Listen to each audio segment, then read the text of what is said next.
설교 제목은 믿음에 굳게 서다입니다. 굳게 선다는 것은 흔들리지 않고 견고하게 서 있는 상태를 말하는 것입니다. 그럼 이것을 반대로 말하면 굳게 서 있지 못하고 흔들린다는 것이죠. 그렇다면 왜 믿음에 굳게 서지 못하고 흔들릴까요?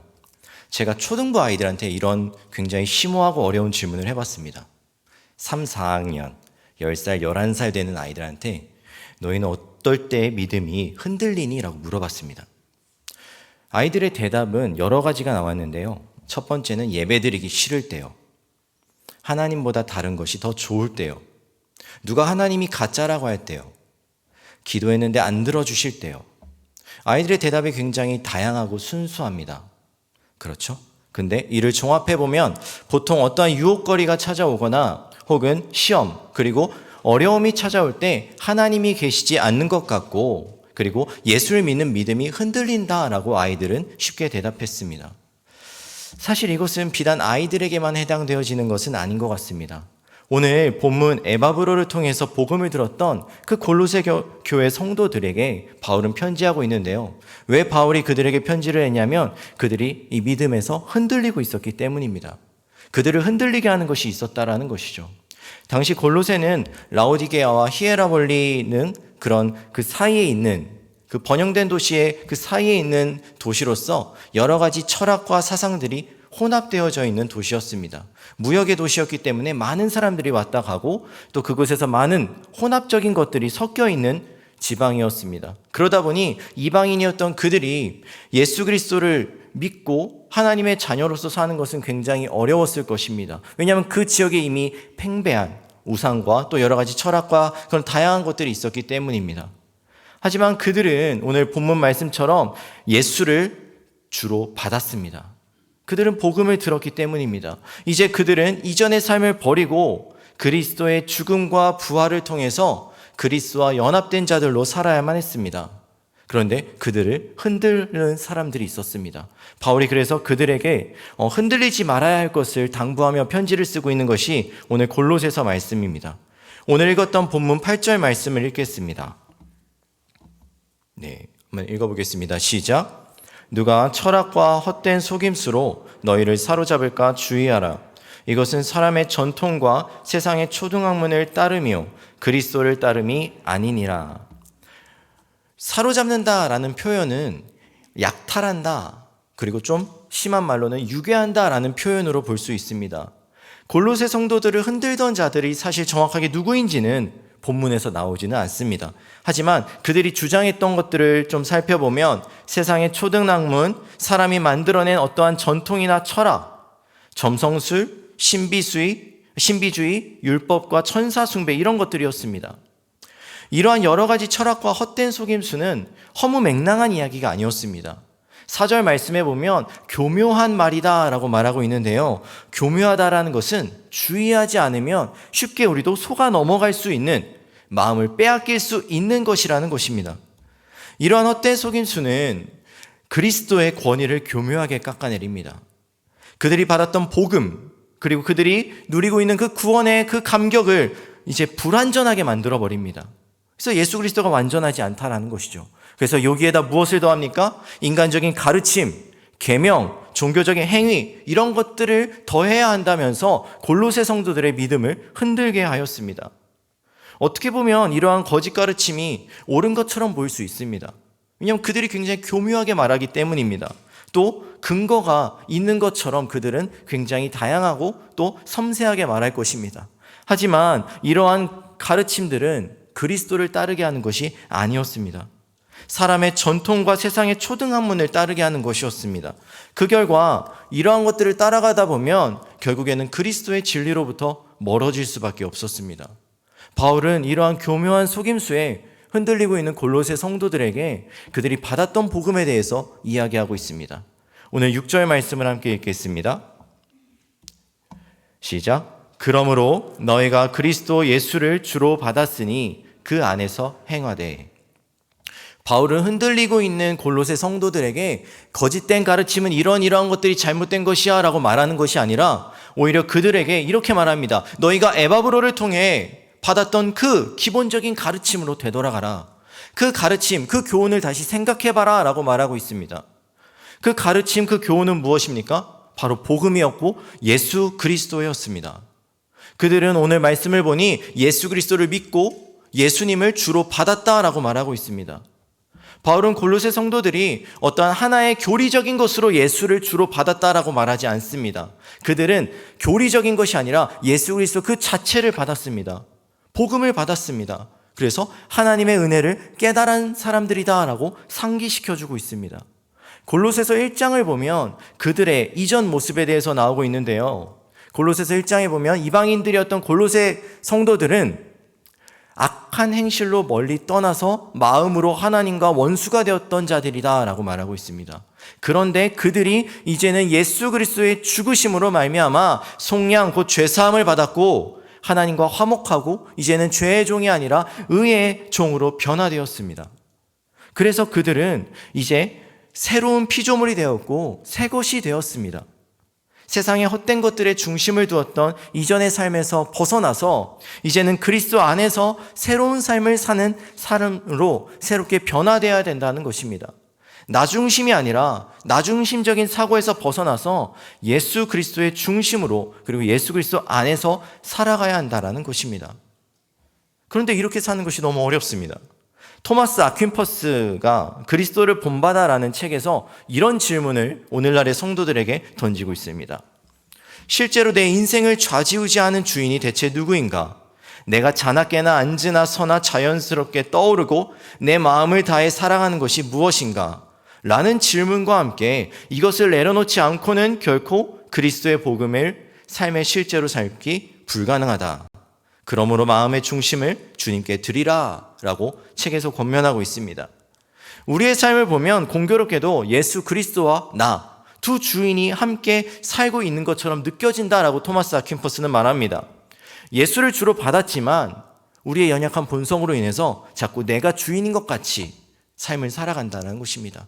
때로는 양다리를 걸치면서 나도 살고 예수 그리스도도 살고 그렇게 산다라는 것이죠. 그러다 보니 정체성의 혼란이 옵니다. 그리고 자꾸 자신에 대해 그 찾아오는 그런 여러 가지 고난과 유혹과 시험거리 등으로 인하여서 믿음이 흔들리게 된다는 것입니다. 하지만 예수를 주로 받았다면 갈라디아 말씀처럼 굉장히 좋아하는 말씀이죠. 내가 그리스도와 함께 십자가에 못 박혔나니 이제는 내가 사는 것이 아니요 오직 내 안에 그리스도께서 사시는 것이며 나를 사랑하사 나를 위하여 자기를 버리신 그 믿음 안에서 사는 것이 성도의 삶이다 라고 말하고 있습니다. 예수 안에서 십자가에 못 박혔습니다. 이제는 내가 내 주인으로 사는 것이 아니라 주님이 내 안에 사시기 때문에 주님이 내 삶의 주인이 되어야 된다라고 말하고 있는 것입니다. 이것은 우리의 어떠한 의지나 노력으로 인해서 되어지는 것이 아닙니다.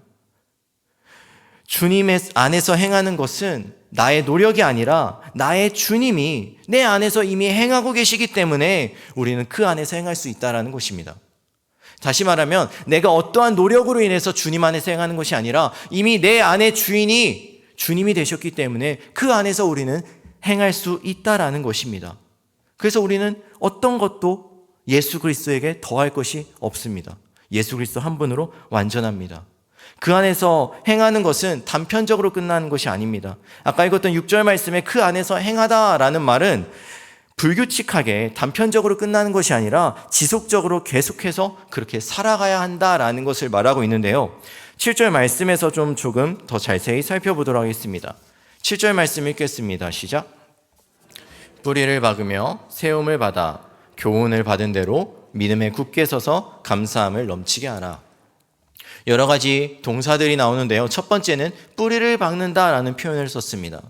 이것은 완료 시제입니다. 단번에 영구적으로 되는 것이죠. 여러분 나무를 한번 생각해 보시기를 바랍니다. 어제 굉장히 바람이 많이 불었는데요. 나무가 모든 바람과 폭풍 속에서 견고하고 또 지탱하려면 무엇이 필요할까요? 나무를 잘 모르죠, 저희가. 뿌리가 깊게 내려지면 그 나무는 흔들리지 않는다라고 말합니다. 뿌리가 깊게 내려지려면 이게 어떻게 돼야 되겠습니까? 박혀 있어야 되겠죠. 이 뿌리를 박는다라는 표현은요, 예수 안에서 우리가 뿌리를 박는다라는 표현으로 쓰여지고 있습니다. 약간 비유적인 표현이죠. 그랬을 때 흔들리지 않고 견고하게 될 것이다 라고 말합니다. 그런데 아까 토마스 아퀴퍼스의 말을 빌리면 자꾸 내가 주인이니까 우리는 이미 예수 안에 뿌리를 박았음에도 불구하고 다른 것들의 뿌리를 박으려는 습성이 있다라는 것입니다. 그래서 혹시나 하는 마음에 괜찮을까? 염려되는 마음에 자꾸 이곳저곳 다른 곳에 뿌리를 내립니다. 혹은 교묘한 말들로 인하여서 자꾸 우리는 그래 이것만으로는 불완전할 수 있으니 다른 것들의 뿌리를 내리려 할 때가 있다라는 것입니다. 그래서 이런 것들로 인해서 우리는 흔들릴 수밖에 없습니다. 하지만 예수 그리스도 안에 있는 그 박힌 우리의 믿음의 뿌리는 결코 흔들리지 않습니다. 왜 그럴까요? 왜냐하면 하나님이 우리의 머리 되어주신 그리고 세상을 이기신 그 예수님 안에 뿌리를 내리게 하셨기 때문입니다.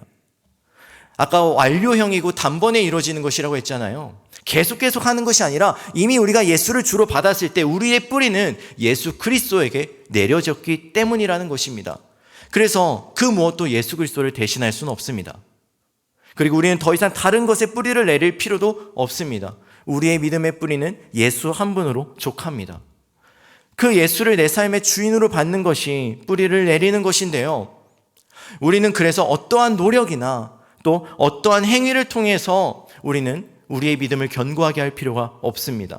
이미 우리가 예수 안에 있기 때문에 우리는 예수 안에서 공급함을, 영양분을 공급받듯이 그런 것들을 공급받고 열매를 맺게 될 것입니다. 그리고 예수 안에 이미 뿌리를 내렸기 때문에 그 예수 안에서 우리는 우리의 삶을 행할 수 있게 된다는 것입니다. 두 번째는 세움을 받는다라는 동사입니다. 이것은 현재형입니다. 계속되어지고 또 지속적으로 이루어져 가야 한다는 것입니다. 이번엔 또 건물을 한번 생각해 보셨으면 좋겠습니다. 건물이 튼튼하려면 무엇이 중요할까요? 그쵸. 뭔가 이렇게 기초라고 말씀하고 싶으시죠? 네, 기초입니다. 기초가 튼튼하지 않으면 이게 그 건물을 이렇게 세우면 어떤 일이 일어날까요? 하중을 못 견디고 결국에는 무너지겠죠. 너무 멋있게 지어도 기초가 튼튼하지 않으면 결국에는 부실공사가 되어지고 무너질 수밖에 없다라는 것입니다.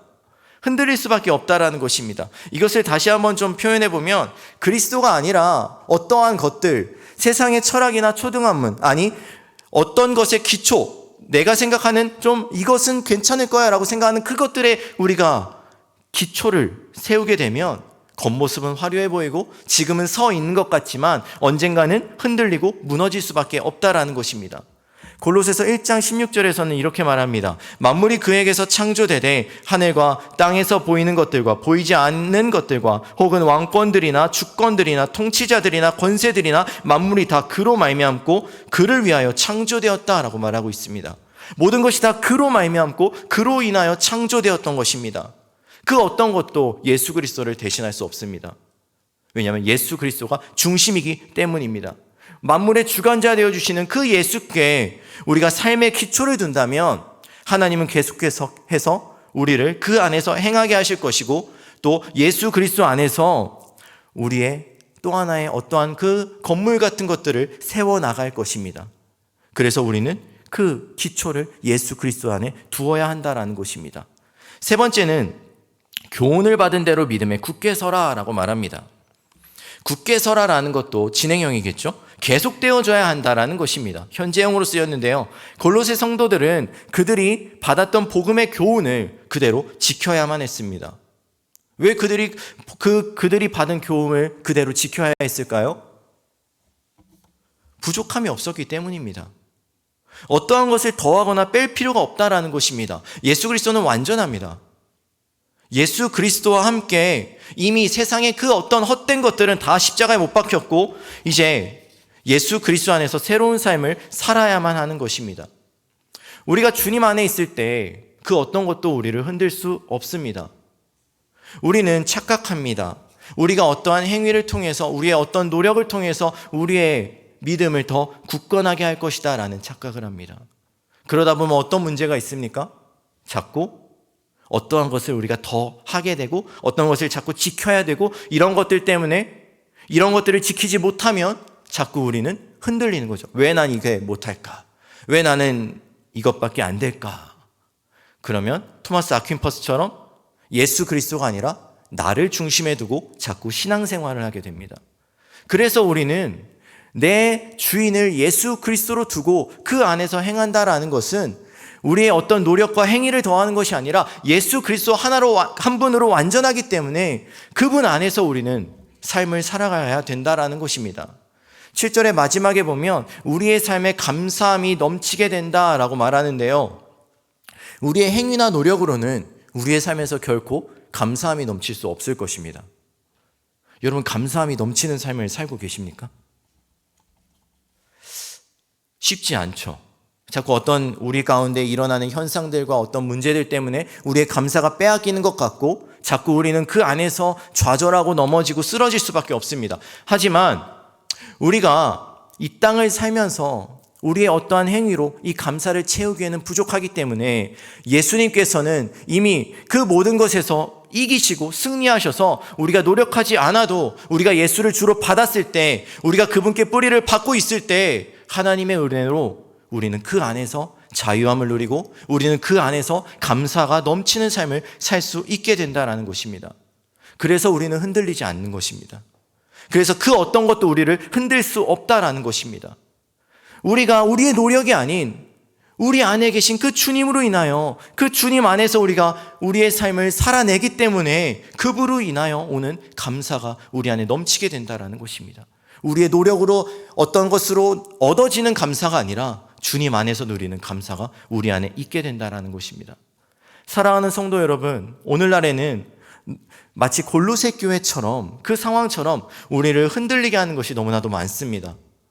문화나 철학, 이단과 타종교 등은 예수 그리스도의 완전하심을 자꾸 폄훼하고 있습니다. 그리고 자꾸 무엇인가 더해야 한다라고 주장합니다. 이러한 것은 아마 우리가 이제 점점 더 시대가 변할수록 더 많은 것들이 더 우리를 흔들게 될 것일지도 모르겠습니다. 그리고 인해서 우리는 흔들릴 수도 있고 또 우리의 믿음을 지키기 위해서 또 어떤 것들을 자꾸 우리의 삶에서 더해 나갈 수도 있을 것 같습니다. 하지만 이 모든 것은 예수 그리스도를 따르게 하는 것이 아닙니다. 어떠한 노력도 어떠한 행위도 결국에는 그 노력과 행위가 예수 그리스도가 아니라 나라는 것에 포커스를 맞추게 되기 때문에, 집중하게 되기 때문에 우리는 흔들릴 수밖에 없다라는 것입니다. 우리는 연약한 존재입니다. 그래서 우리는 내 자신에게 자꾸 집중할 때 실망하게 되고 좌절하게 되고 감사가 빼앗기는 삶을 살 수밖에 없습니다. 하지만 우리가 예수 그리스도를 주로 받았다면 오늘 골로새서 말씀처럼 우리는 그 안에서 뿌리를 박았기 때문에 세워져 나갈 것이고 그 안에서 우리는 감사가 넘치는 삶을 행하며 살아갈 수 있게 될 것입니다. 지금 고난주간입니다. 왜 우리가 예수 그리스도의 고난을, 우리가 왜 예수 그리스도의 십자가를 생각하고 또 묵상하며 그것을 위하여 기도합니까? 그로 인하여 우리는 모든 이방의 조롱거리들로 삼아버리신 그분으로 인하여 우리는 이 땅에서 비록 어렵고 힘들지만 그 안에서 자유함과 감사와 구원의 소망과 믿음의 확실함을 가지고 살아가기 때문입니다. 너무나도 많은 것들이 우리를 흔들리게 할 수 있지만 예수 그리스도로부터 우리를 빼앗고 흔들 수 있는 것은 아무것도 없기 때문입니다. 사랑하는 성도 여러분, 제가 부제로 예수 한 분이면 됩니다 라고 오늘 본문의 제목을 정했었는데요. 예수 한 분이면 됩니다. 우리를 흔들리게 하는 그 모든 것들은 이미 예수 그리스도가 십자가로 이기셨습니다. 그래서 우리는 예수를 주로 받았고 그분께 뿌리를 내린 우리는 성도들입니다. 이제 우리는 예수 그리스도를 주님으로 모시고 그 안에서 살아가기를 원합니다. 그리고 우리를 붙잡아 주시는 그분으로 인하여 우리는 결코 흔들리지 아니할 것입니다. 그리고 우리 안에는 감사가 넘치게 될 것입니다. 우리가 그분을 생각하면서 우리 찬양 드리도록 하겠습니다.